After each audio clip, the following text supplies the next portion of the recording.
Mungu wangu na Baba yangu, ninakushukuru kwa wema na fadhili zako maishani mwangu. Asante Bwana kwa jinsi ambavyo umenilinda tangu Januari mpaka leo hii. Bwana, ninatambua ya kwamba ni wema wako tu na fadhili zako Bwana.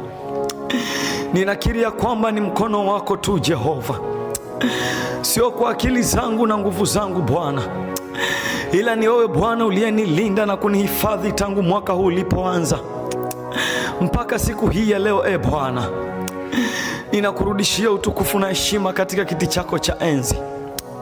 Ni wewe Bwana uliyekuwa pamoja nami, ni wewe Bwana uliyeanza nami mpaka leo. Baba, pokea utukufu na heshima.